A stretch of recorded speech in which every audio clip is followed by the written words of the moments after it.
Check, mic check. All right, we're active. What's good, everyone? Welcome back to the channel. Welcome back to British876 Sports, where we discuss and we dissect the realest and the most authentic football and the sports opinion. Welcome to the British Football Podcast, guys. Thanks for tuning in. Big up Coca Pills. Um, Thanks for tuning in. If you are new people, please hit that subscription button. Road to 1,000 subscribers, guys. Smash that like. Also, it helps the algorithm. Hit that notification bell if you're a regular. That also helps the algorithm. And this is crucial if you comment, guys. Please. All right. So, welcome to the podcast, guys. We're gonna be discussing what's been up in football in the world. A lot has been up, and we really want to just go through it, guys. We're gonna start with I think Liverpool is a topic of interest currently. Liverpool literally struggling. I think they've lost 9 out of their last dozen games, 9 out of 12 games, right? Terrible form, bad form for Liverpool. Let me just say another like it. Bad form for Liverpool people, terrible form. Whoa. So Liverpool, as I say, lose 9 out of them last 12 games. It don't get any worse than that for Liverpool. Literally don't get any worse. Klopp is under pressure, immense pressure. Jurgen Klopp. Yeah, people saying Jurgen Klopp should go. What do you think as a Liverpool fan? Seeing this, what do you think? Should he go? Should they get rid of him? Should he be replaced? Jurgen Klopp. Not Jurgen Klopp. Arne Slot. Should he be replaced? Arne Slot. Winning 9 of his last 12 games. There was an asterisk over his name already, saying that he just rode the wave of Jurgen Klopp's side. You know that already. So you not really imagine winning a Premier League and asterisk over your name saying that you don't deserve it. That's kind of a really bad one. So yeah, Jurgen Klopp will lose 9 of his last 12 games. Terrible for him. Played us United some weeks ago. Poor form. We won that game. Against Liverpool. And I mean, Liverpool currently, their most recent game they lost at home to PSV. PSV, that's the side that Arne Slot used to actually coach. Imagine going to that team, your former side, and losing convincingly at home to PSV actually. Terrible form there. And I don't even know what is causing this bad run of form for them. But it is really bad. Really bad. They're actually struggling. And something needs to change. Worse form than Manchester United. But yet, it is Manchester United that apparently should have it easy. Right? There shouldn't be any pressure on the coach at Manchester United. Am I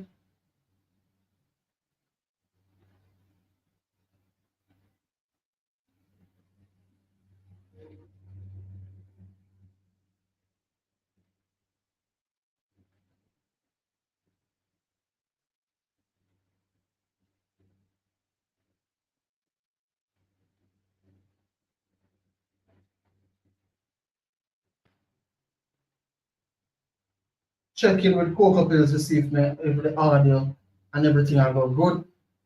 Coca Pills, the producer in the background.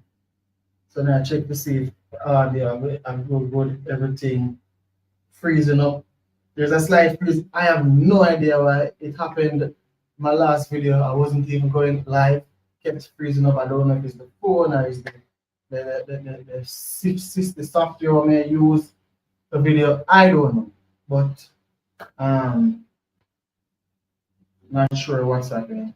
Anyway, so Slot, terrible form. Liverpool sitting 12th place in the league. Bottom of the league, actually. Right? People saying he should go. People saying Ernest that needs to go.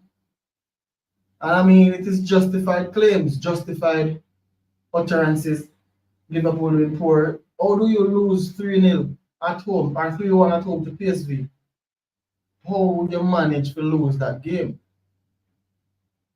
Right, let me just verify the scoreline. I think a 3-0 or 3-1 them lose. 4-1 actually. 4-1 at Anfield. Right? 4-1 at Anfield. And it's not like Liverpool fielded a under par team or a second-hand team. Salah started, Ekitike started, big signing.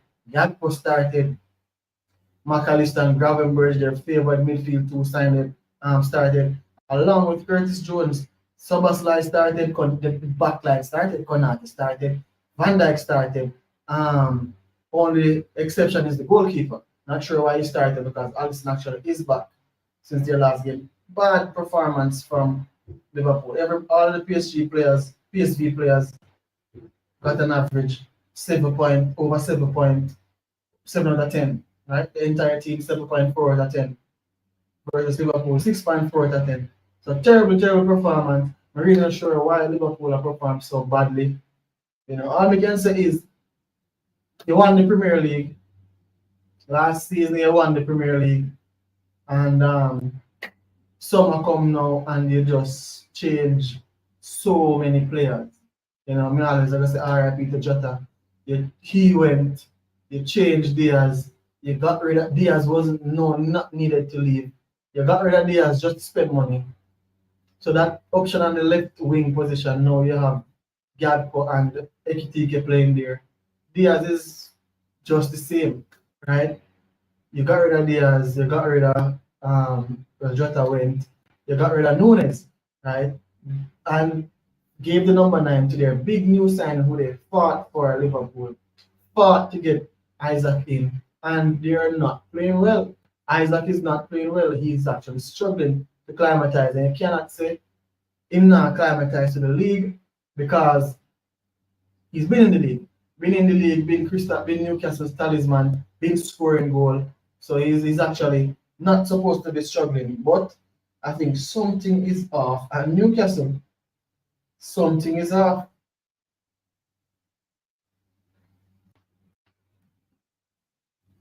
Something off at Newcastle that is not allowing things to turn over. You understand? People say it's definitely down to Arne Slot and Arne Slot only, but I think it has to be more. But what more? I mean, if they did so well last season, as I said, the only thing different this season is the difference in players. But it's not like they got bad players. They got Florian Wirtz, who does very well for Germany all the time. Very, very well for Germany, Florian Wirtz. A producer texts me. Are they good? So did really well for Leverkusen, does well for Germany. He played the last qualifier game for Germany and does pretty well. So not sure why on earth Liverpool is struggling, but they are struggling. And it's weird. It's weird that Liverpool are doing this bad, really and truly. Really weird. As I said, Isak was a new signing. Isak did well for Newcastle, scored goals for Newcastle. Wirtz did well for his previous club, scored goals. Ekitike was a star at Frankfurt in Germany. Who else did they buy? Kirk's Premier League proven left back, not doing well at Liverpool, did so well at Bournemouth. Frimpong did so well at Leverkusen as well. There's the formation argument. Frimpong and Kirk and Wirtz play a different formation, a totally different formation, a 3 at the back formation. So Wirtz wasn't the only number 10. When you play a formation like Wirtz did at Leverkusen, you have the creation process is it's spread across the team because they have 2 wing backs who is pushed really high up the pitch to form patterns to create for their team. Then they have two number 10 and the striker. So that's literally two wing back, two number 10, four players and the striker. That's five players. Something what Manchester United trying to do, but I think the coach is interpreting them wrongly, right? So Verts was doing so well. Now at Liverpool, he is the man. Then put him in the number 10 position and saying, all right, do it. Do it for it. Play for it. Florian Verts. I don't think Verts scored a goal since him come to Liverpool now. He's injured, right? Yeah, Verts injured. Or was he on the bench? No, he's injured. He have a muscle injury. I'm sustained over the international break. He's 22 years of age. So that young transfer, that player, that youngster thing can be an excuse for him. Nobody now really, he not gonna cut him. Let me see. Verts not score yet for Liverpool. Florian Verts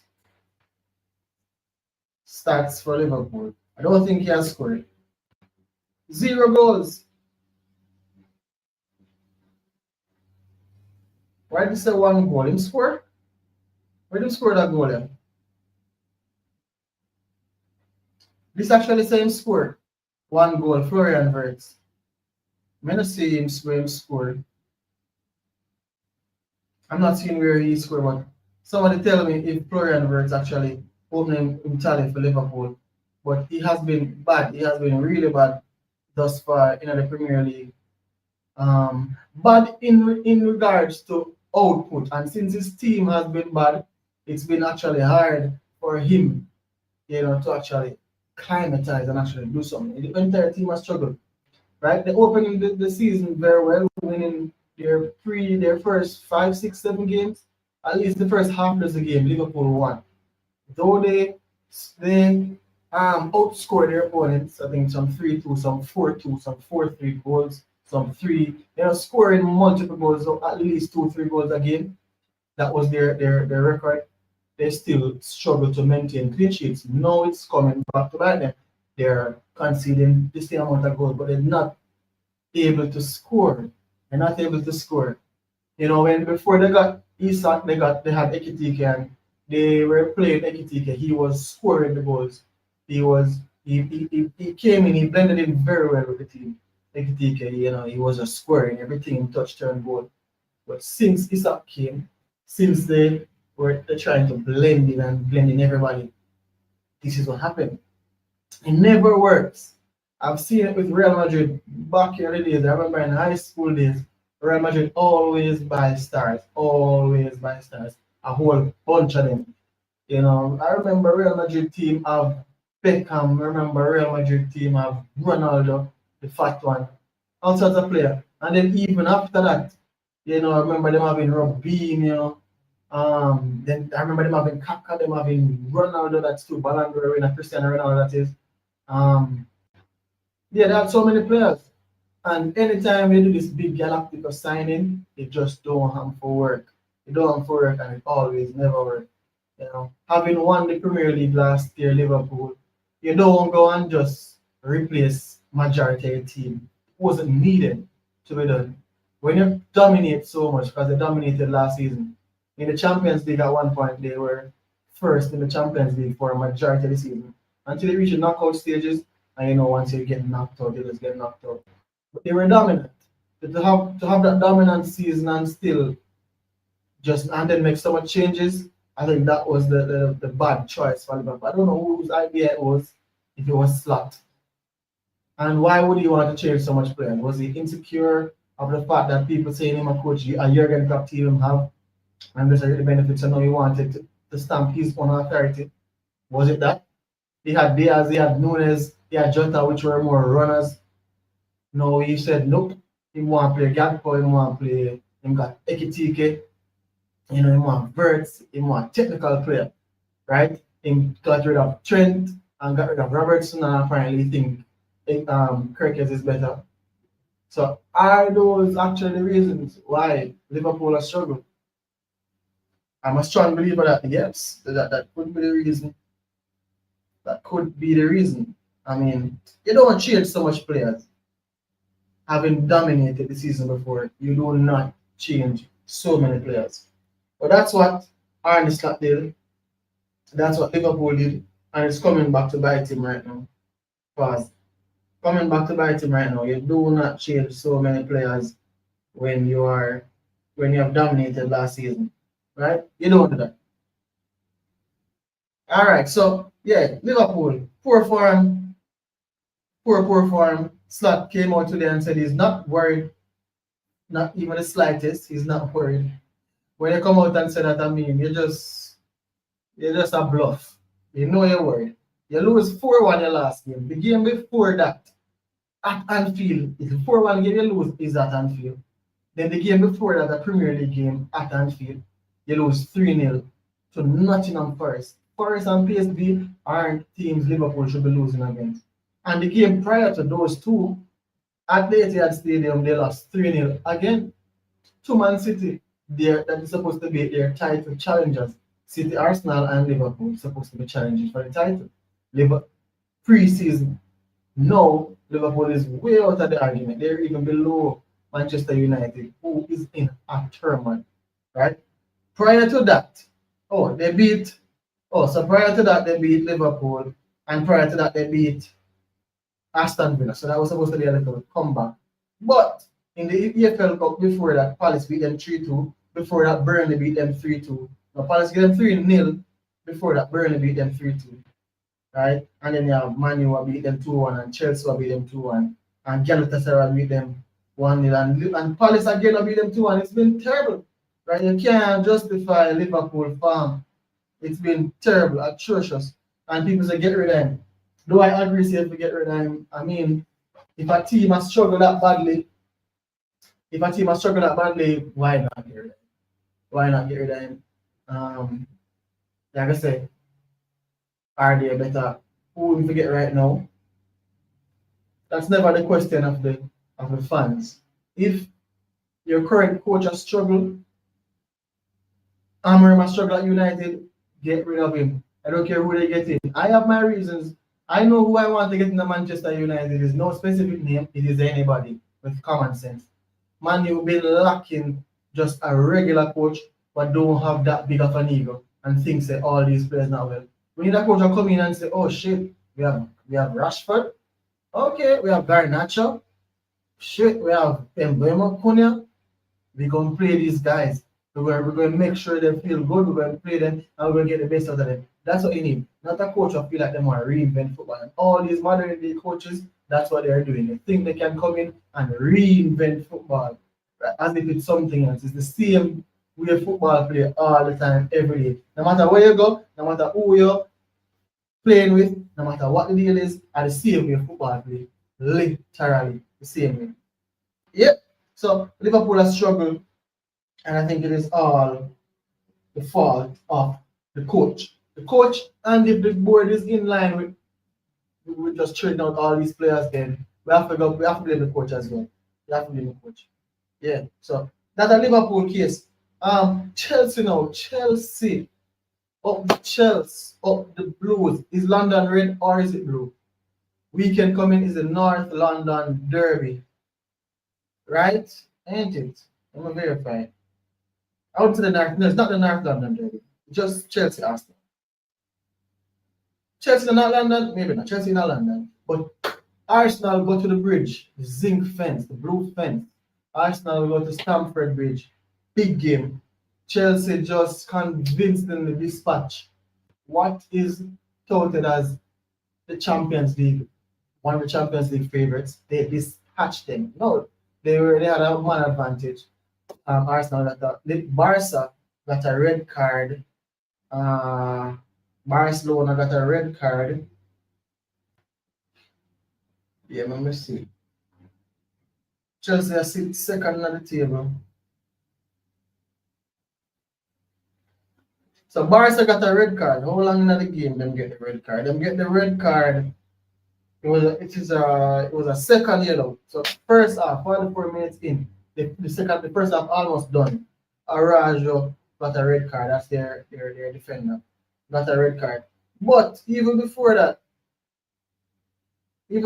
Chelsea scored so many goals. Watch a disallowed goal. I remember that. I think about 2 disallowed goals in that game, right? Two disallowed goals or three. But anyway, Kunde scored the own goal as the first goal Chelsea scored. Estabal scored. Dilap scored also in that game. Who scored the fourth one? No, it was 3 in there. So they won the game 3-0. Very good game for Chelsea. I actually watched the game. Garnacho, I have to big up Garnacho. Not because he played well for Chelsea. Not because he plays well for Chelsea, Garnacho. I have to big up Garnacho. You see, Garnacho is an example in life. You have to believe in yourself. You have to have a certain standard for yourself and you have to not drop it. Even if you are delusional, there's something in holding yourself to a high standard. Garnacho starting a Champions League game against Barcelona at Stamford Bridge. Like, as United fans, most of them think he doesn't deserve it. It's like the man you could say he's not good enough, he don't deserve it. He might start for Chelsea in regularly. Regularly, he must start for Chelsea. Man United coach say he didn't deserve it. Right? Now man I start for Chelsea in a Champions League game, Barcelona in town at the bridge, Stamford Bridge. If Chelsea are gonna list them top 5 game, Barcelona coming to the bridge has to be in their top 5. Historically, that's always one of Chelsea's biggest game. Big game, always a showdown. They came and Chelsea always stand them ground in big Champions League game, especially at the bridge. Always stand them ground. You don't go there and just turn them over just so. And that's what happened. I mean, the Estavao versus Yamal, big argument. I think, let's not get it twisted. Don't get it twisted. Yamal is on a different level from Estavao. Different level from Estavao. Estavao is pretty good as well. I think Estavao, Yamal is what, 19? Is he 19? We'll verify age.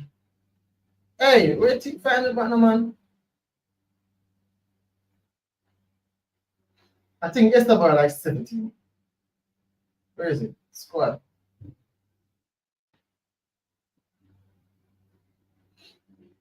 Estavao, how old is this youngster?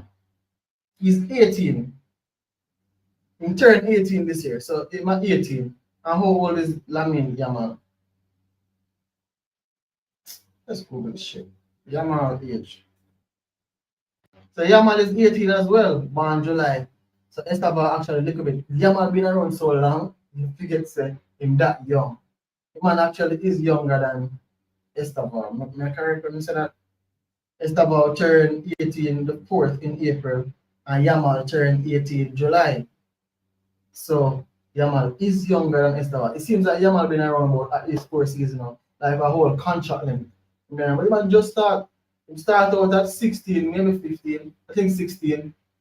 I remember when Xavi gave him debut, and he's just going from stride to stride since. Now Yamal is a different level than Estavao. The thing with Yamal set a standard for himself so far. He set a standard that it's hard. The standard I'm set, it's like comparing him to Neymar and Messi, is like, and Rivaldo, all the Barcelona greats. And I think it's kind of unfair. Why? Because Neymar and Messi, them kind of play the score every game, basically, or every other game. Yamal is not that kind of player. Yamal sometimes floats in and out of game, if you know what I'm saying. Yamal, it's not every possession Yamal is going to be threatening. Sometimes just the, volume passing, just rotate the football, basically. Not all the time, he might go beat a man, run down the line. He don't do that. Estavao more for run down the line and try to get a right foot cross in the box. Yamal is more of that exquisite player. You will see him more often than not try to do something exquisite rather than try to do something just efficient, like score and assist. I don't know if I get what I'm trying to say, but yeah, that's Yamal. But definitely he has a lot more quality than Estavao. Estavao have to prove that doubt. You still have that bit more proving to do than Yamal. I mean, come on. The game was stand out to me for Yamal is the Champions League semi-final last year. I don't know how them not go through the final. They were the one that's supposed to play PSG. Hence why them lose to Inter who will get smashed 4-0 by PSG, I think. Yamal in that game was astonishing. The things them Yamal do, brother, at the Camp Nou, at Inter Stadium, lift up the Camp Nou Stadium. Only Messi alone make this Camp Nou active, how them active that game. He was doing things, brother. But, he need help. He need help. I don't think him playing as good as a team as the team Neymar and Messi played in. Imagine him have a Messi on him team or a Neymar on him team to help him. I'll give it the pressure off his shoulder. But the pressure has been on his shoulder from 16. Estevao don't have that pressure. Estevao, even though start some games, Yamal start every game. He is expected to win games for Barcelona. Lamine Yamal. So it kind of rough on team shoulder. It kind of rough. But of the quality, I think they must take it easy with him. I don't expect him to pull off Messi and Neymar stats every single game. Don't expect that, right? You can't expect him for that. He is not that type of player. Plus, he is 18. Then the next argument is the age excuse. The age excuse is the next argument.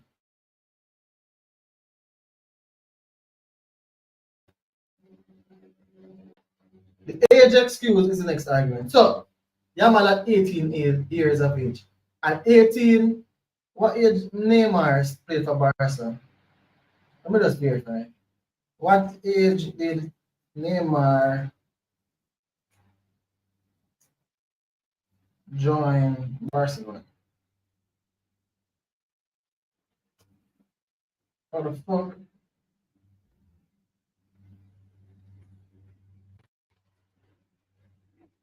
Let me see what age Neymar joined Barcelona. Neymar was 21 when he joined Barcelona. Okay, so fair. He was 21 Neymar when he joined Barcelona. Yamal is 18, 19, 20, 21. 3 years younger than that. But Neymar was doing bits. Neymar was tearing up the Brazilian league. But I think Yamal would be tearing up the Brazilian league if he was to go there tomorrow and register and play the entire league. I think he would. But Neymar was tearing up the Brazilian league for Santos, doing terrible things, but Neymar was like a highlight player. But you go on YouTube, he's doing things you've never seen. Neymar used to do things that only Ronaldinho used to do at the time, before him.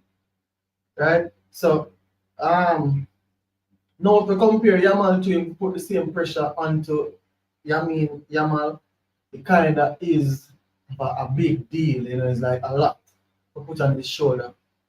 Yamal. In comparison to Estevao now, Estevao is 18. At 17, he was at what that club name that Hendrick was at. And Hendrick was the star player at the team. Hendrick was the player that was producing and the big that was touted to make the next big step. But on the ground, if you ask Brazilian stars, Neymar, all those players, Robinho, all those players, they always say Estevao is the one to look out for.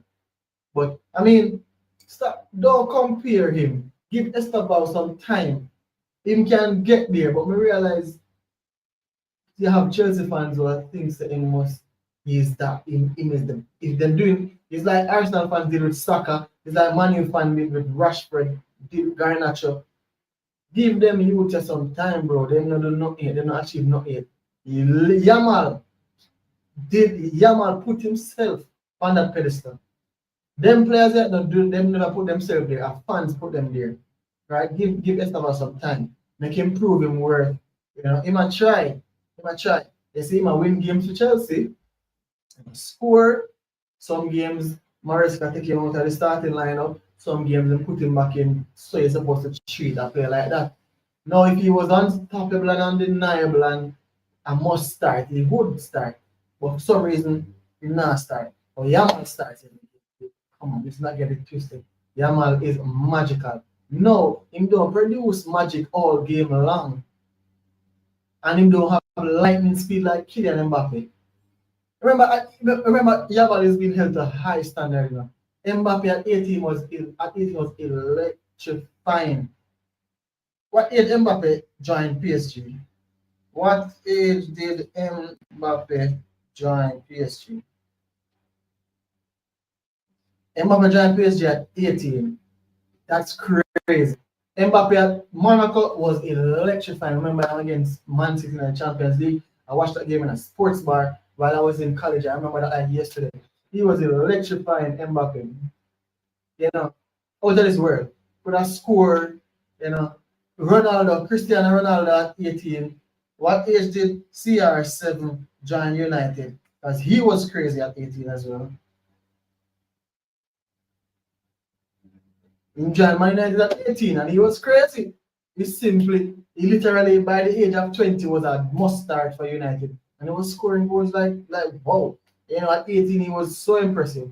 Sorry for me, I had to get him. So Yamal now get help, you know, winning nearly standard and a wishy-wash standard. People are holding Yamal to a standard where like Neymar, Cristiano Ronaldo, Messi at 18 was doing bits. You know, who else? Rooney at 18 joined Manchester United. Right, but me do some research, you know. I don't know, me do my research on live, so you ask him. Right? What age did Rooney join United? Rooney joined United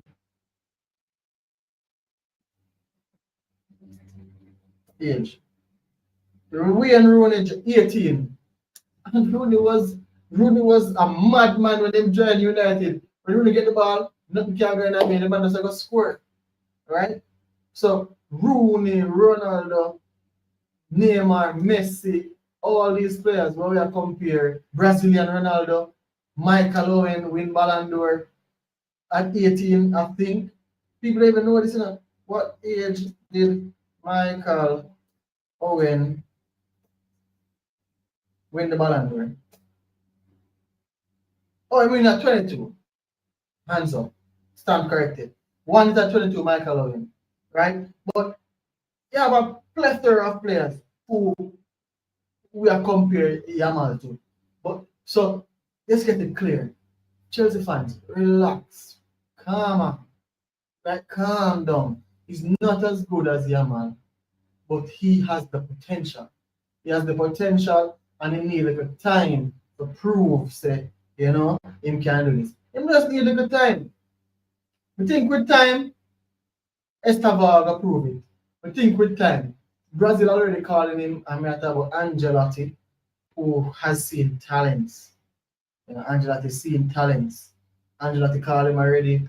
Consistently, I call him up for the national team. He must score for the national team.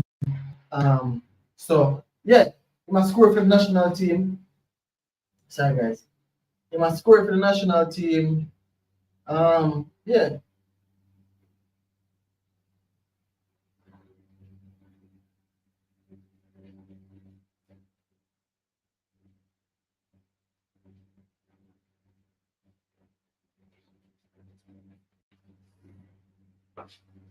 So yeah, Chelsea. Oh yeah, we're talking about Chelsea now. Chelsea, good form. Chelsea is in second place in the Premier League. So when you see them go slap Barcelona across them field, what?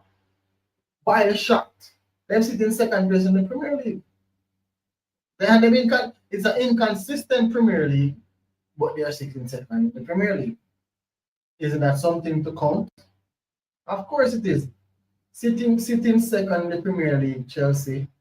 Scoring 23 goals. Only two other teams score more goals than them, and it is one more goal than them, and that is Arsenal and Man City. So Chelsea scored 23 goals, Arsenal 24, City 24, right? And only team to concede less than them is Arsenal, City, and Crystal Palace.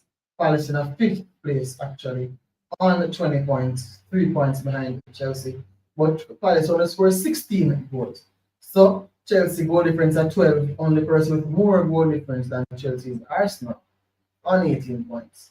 Right? And if you look on the last 5 games, Arsenal win 4, draw 1, Chelsea win 4, lose 1. So only Arsenal has a better run than Chelsea. So them deserve them position in the table thus far. Absolutely deserve them position. See that they have no play another goal scoring top charts. Chelsea, not really. Their top scorer is João Pedro. They didn't even start him in the Man City game. They didn't even start him in the not Man City game. They never ever start him in the Barcelona game. I'm sure they never start him.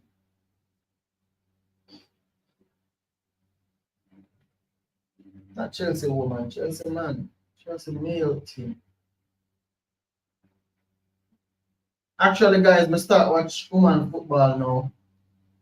I tell you, it's actually entertaining. Man U, me watch Man U team, watch Arsenal team, City team, Bonisha. Bonisha actually good. Bonisha actually good. City best striker, Bonisha. I saw look and see how they perform. Let me know so we can remember. I'm actually want to verify that as well. So yeah. Chelsea. Want me to check for Chelsea? Chelsea. Their results. Man, I can smell my wife's dinner from here. My wife cooked. It's not so good.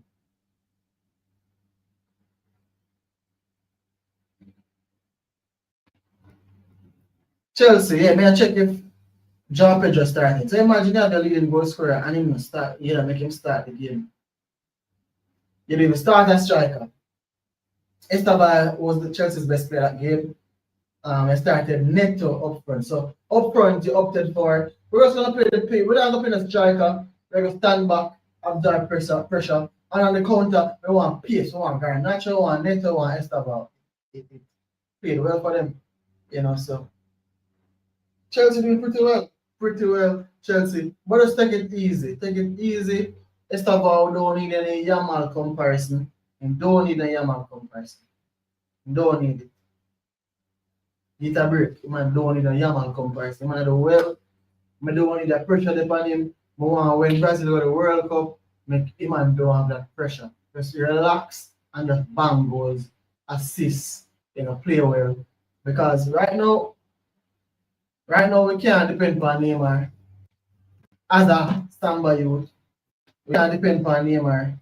So we have to just pray say Esteban, come up to form. We still have Vinny, we still have Rodrigo, but we've been seeing them. Brazil look for that next big superstar. When we say superstar, that next Ballon d'Or winner. Football is not the same if Brazil don't have that player up there, Ballon d'Or contender. So I guess you need to look out for that. Right? Yeah, still have a talk, people. We still gonna talk about. We have United to go through. Talk about United bloody crap. We have a talk about City. We have a talk about Real Madrid a bit, and we're gonna talk about Arsenal. We have to talk about Arsenal. The team, the cream of the crop, currently as we speak, Arsenal. So we have to talk about them. So yeah, now we're gonna talk about the showstoppers. The Undertaker, right? If we're gonna play the Undertaker back shot now, okay. But we're gonna talk about Manchester United people. The creme de la creme, hated, adored, never ignored. 20 times Manchester United. We're talking about the theater of dreams, the place where dreams are made. United people, struggling people, we're back to square. So all that build up. We're back to square one. Oh God. Ugh. Something take me over a while ago. We're back to square one, people. Manchester United lost their game on the weekend. Let me put it up. 1 second. United lost their game on the weekend. I thought about United, Mr. Get hacked.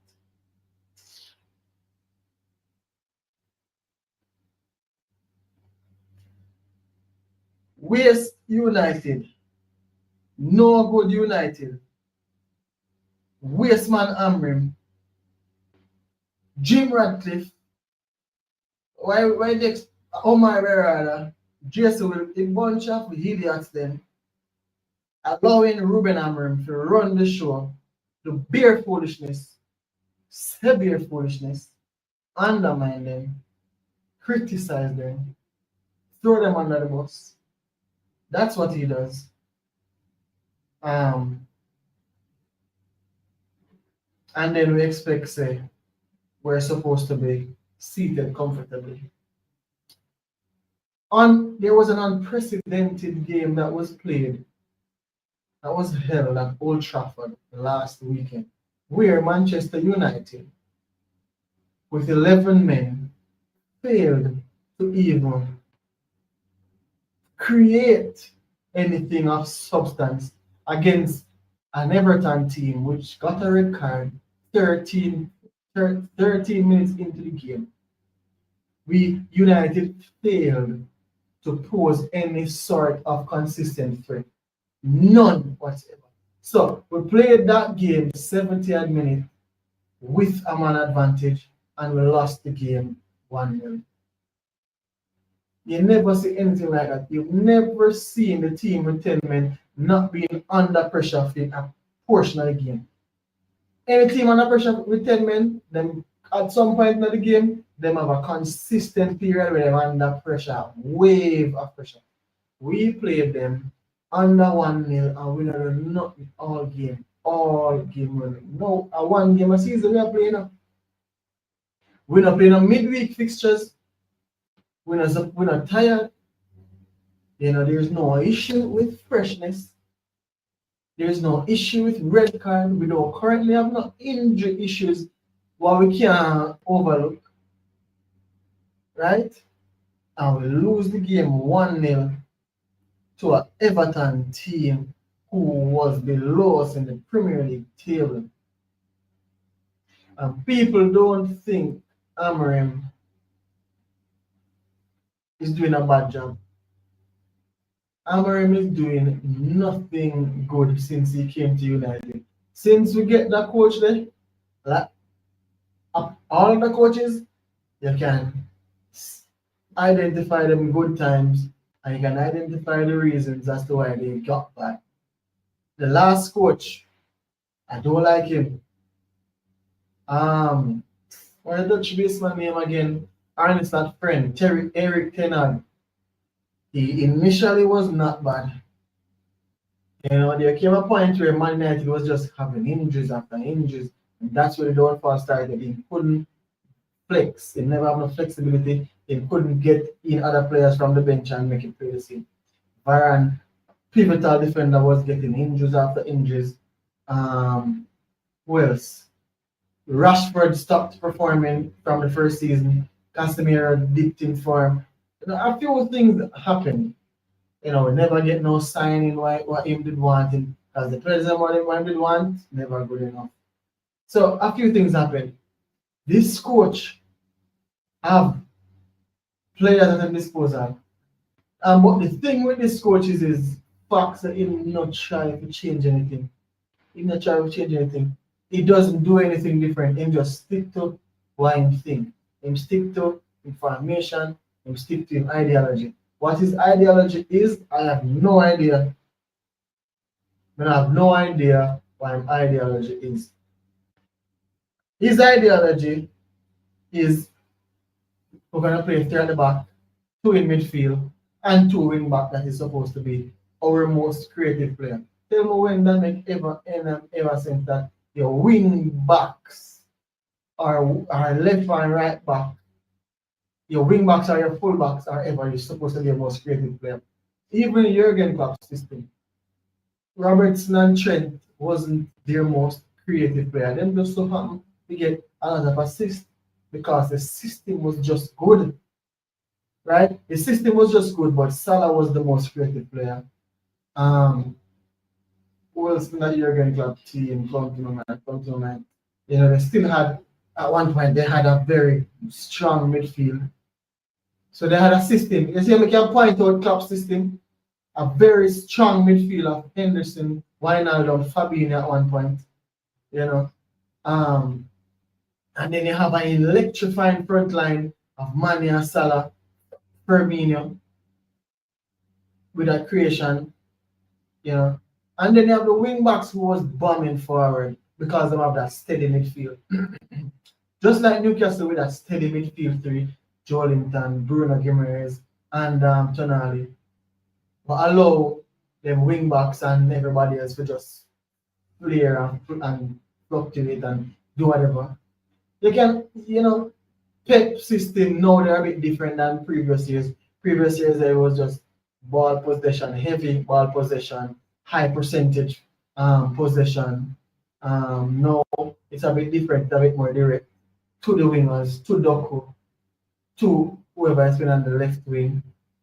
You can point out, but United, let me tell you what's dominant in our play. No, and United better, right? Yeah, good. Because them always just coming up to topic for no reason. Them what is dominant about United is the gap in midfield and the lack of midfield presence. You know why? Because you have Bruno Fernandes in there. Bruno Fernandes is always beyond. So we have two number 10, you know, in advance of Bruno Fernandes, Mbeumo, Cunha, or last match Ahmad, Mbeumo, or whoever plays in there. And Bruno Fernandes is always in line with them or ahead of them. You can look at any heat map to United. He is always ahead of them. Always ahead of them, or always go on,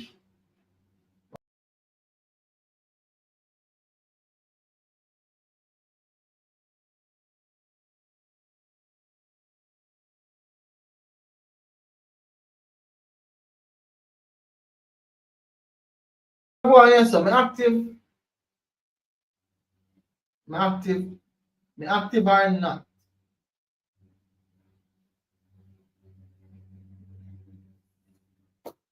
Alright, I think we're active.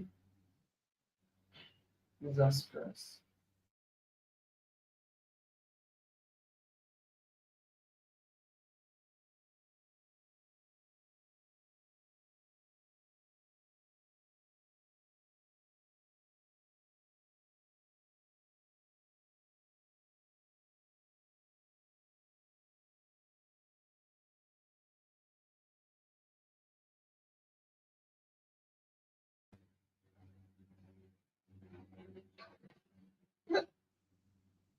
Hey, me active. I'm back again, back again. Hey, people, please don't forget to smash the like button. Yeah, smash the like button, man. Smash the like button, people. It's free. It don't cost nothing. Smash the like button. Drop a comment. Just say, hey, say anything. Those are not offensive enough, guys. I will just get rid of it. Because I don't know who stay in line. Smash that like button, please. And if you're watching and you haven't subscribed, subscribe now, man. Or if you're watching, whenever you watch and you haven't subscribed, subscribe. Whenever you watch and you haven't like the video. Whenever you're watching and if you feel led to comment, comment. Help the algorithm grow and help the team. Right? Right. Right, Louise? Right. Yeah, so United people, we are doing so bad. We are doing so bad.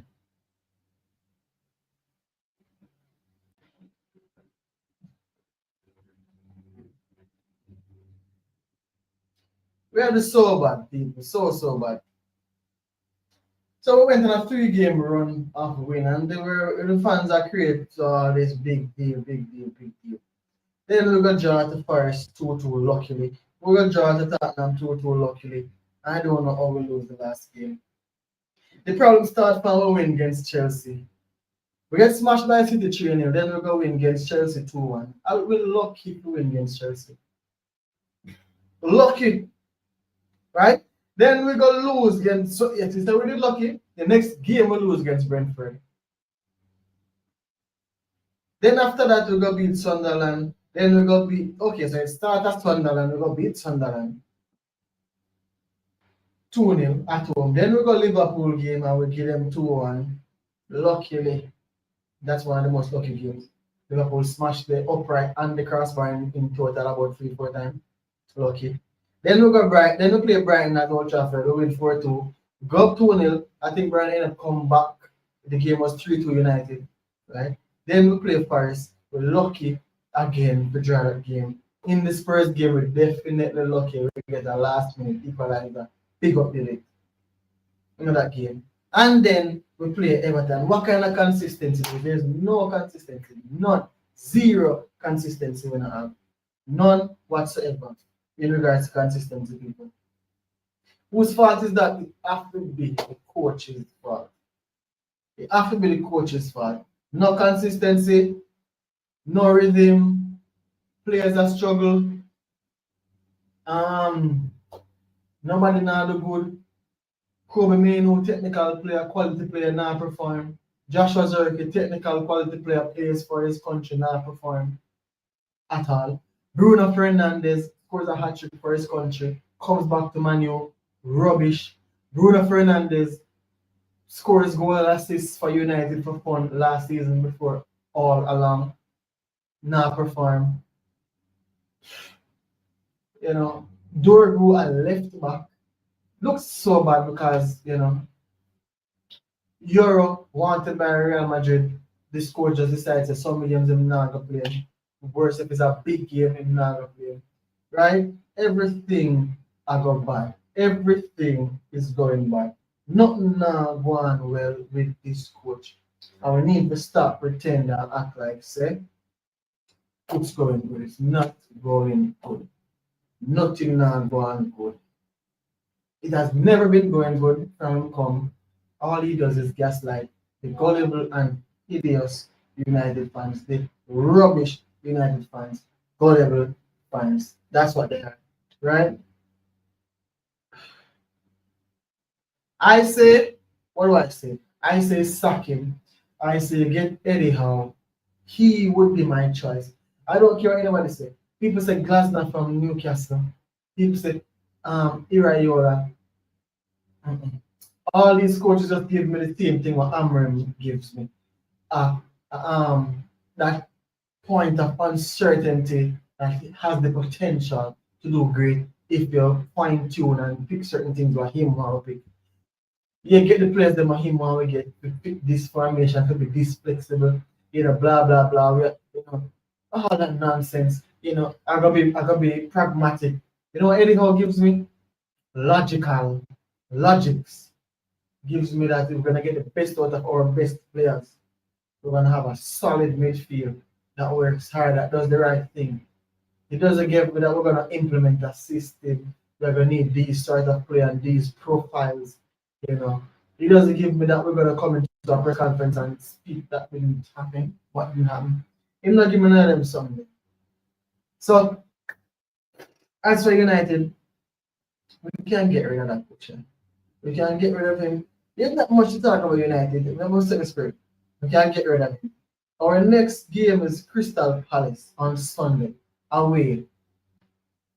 It's always a hard game when we go to Palace. I remember last winner from Matic. I remember Pogba days. It's always a hard game when we go to Crystal Palace. Right? Let me look on the head-to-head. The head-to-head.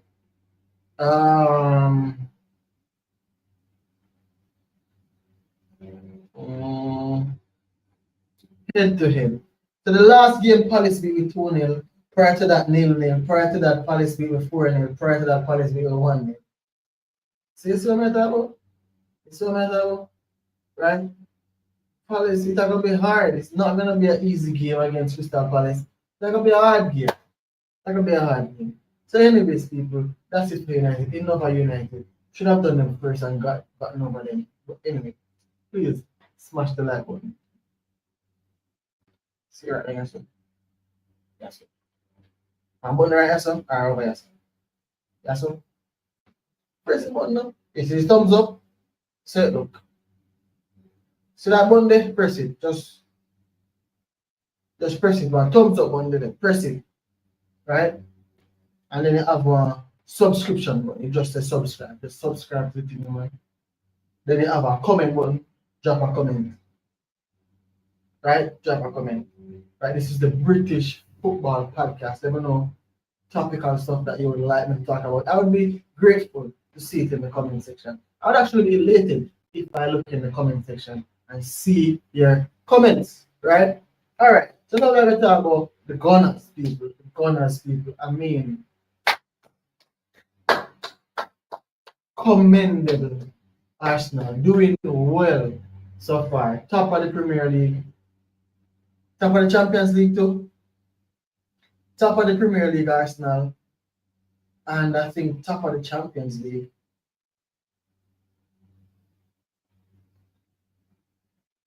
Top of the Champions League? Top of the Champions League Arsenal.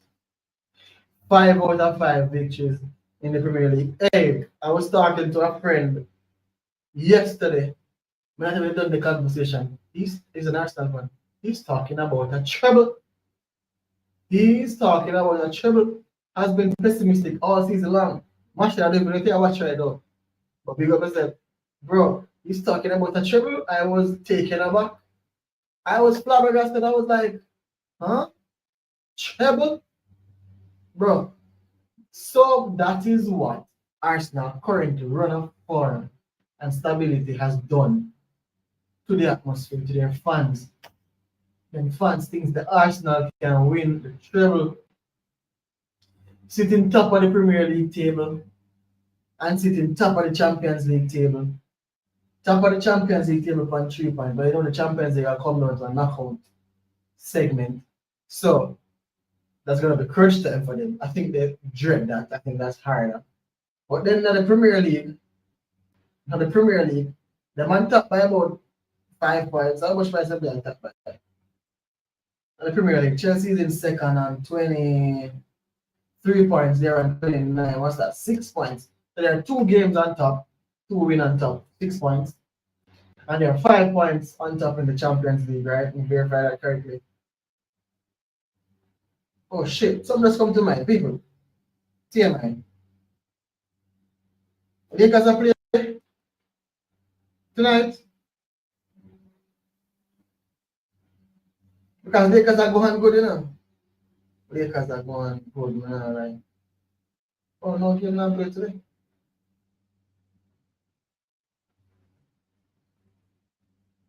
Anyway, so Arsenal doing so good, people. So good. Remarkable. I mean, hate to say it, but them fans attack out a treble.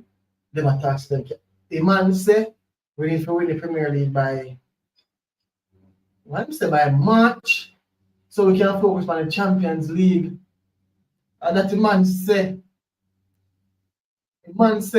we Arsenal, them Arsenal, we might talk about himself. We need to win the Premier League, you know, so we can move to the Champions League and the next cup. We can't believe, we couldn't believe. But they're doing so well that's what their fans are saying. That is what their fans are saying. Optimism is high, positivity at an all-time high. You know, it's all positive for Arsenal. We can't say nothing bad about Arsenal. Them win against Bayern 3-1, beat Spurs 4-1, draw against Sunderland. Luckily, Sunderland came back. You know, slap Burnley them, slap Brighton them, slap Palace them, slap Atletico Madrid. Fulham get slapped. You know, how much game I win this? And about 1, 2, 3, 4, 5, 6, 7, 8, 9, 10, 11, 12, 13.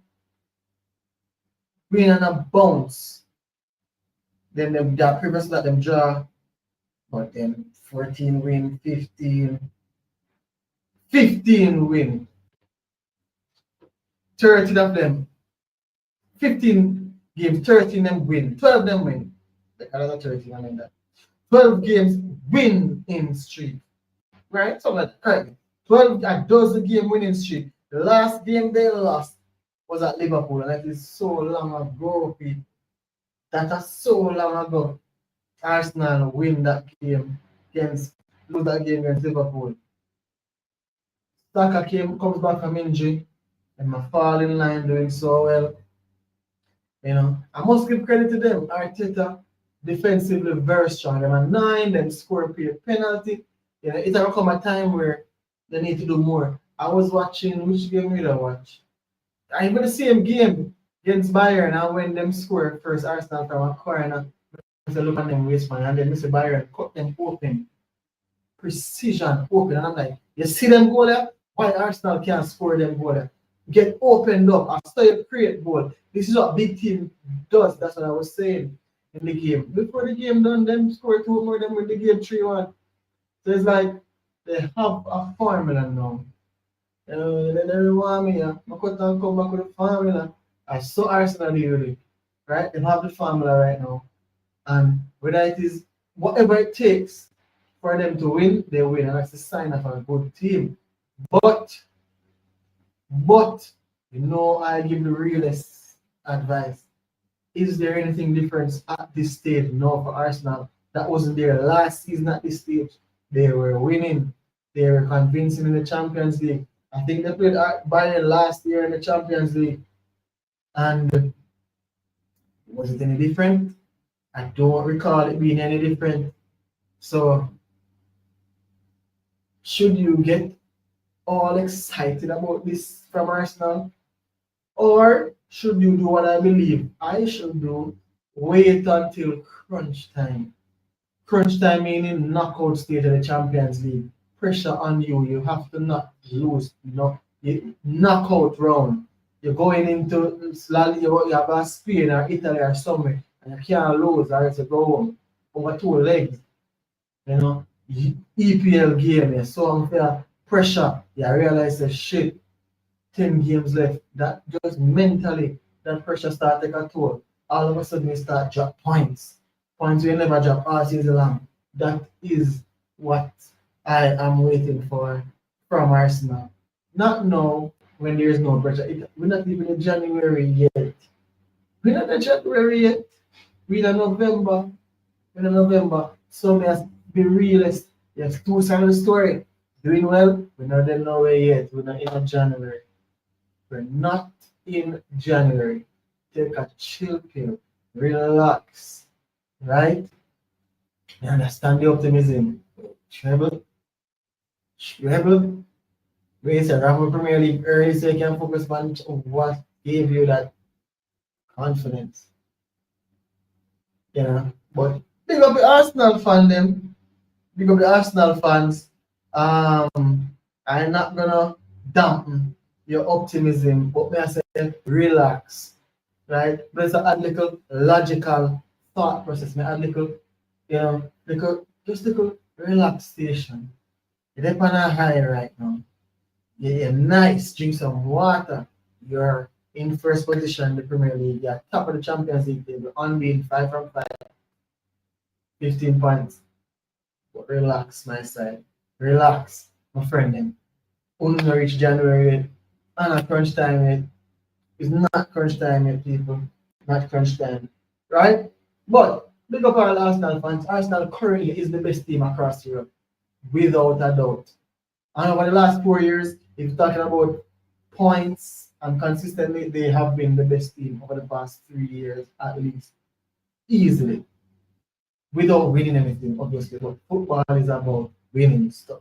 Now, haven't been able to win anything, you haven't won anything, you need to stamp that into your identity that we win. People already take Arsenal for this lightweight team, let's ever do this nice football. Whatever. We're start with nice football a long time. We're going to just be winning football. But the joke thing now is that crunch time is a battle jam. And that is where we're don't do anything. So you have to start the right thing. Start the right thing. Which is win stuff. So just relax. Just go game by game and say, yeah, we're doing well. But don't get too ahead of it. Ahead of yourself, people. Still a long way to go. Very, very long way to go. Alright? Yeah.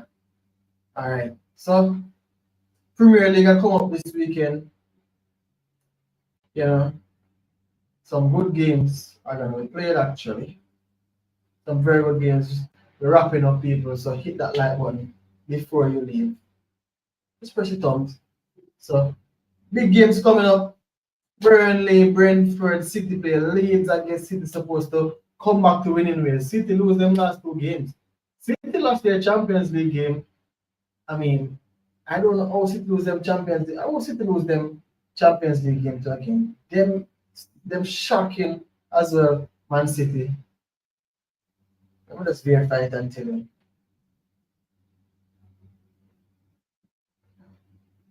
Bayern Leverkusen 2-0 at the Etihad Stadium at home. City lose them game, right? Not supposed to happen. Shouldn't happen.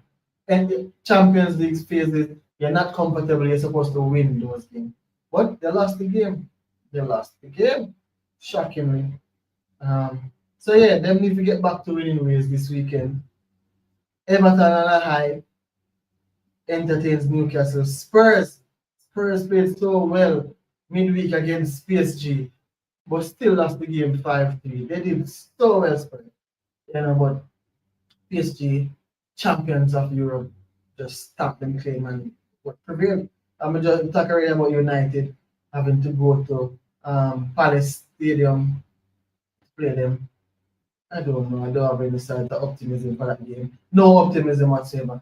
Liverpool need to come back to winning ways. It's not even gonna be enough if them come back to winning ways, Liverpool, because they lose so much.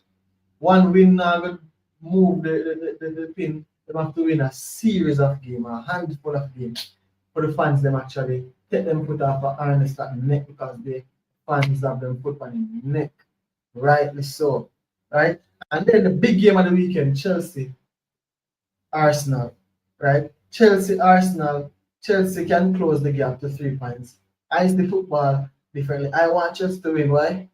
Because Chelsea, Arsenal is the team that needs to drop maximum points. No, most persons say no more just be a draw, both teams just get 1 point. Arsenal not losing the game does. Arsenal drawing the game, Arsenal would have glad for that drawing if them draw the game. They wouldn't cry. When they lose the game, it dampens their form. They haven't lost in a while. They need to lose the game.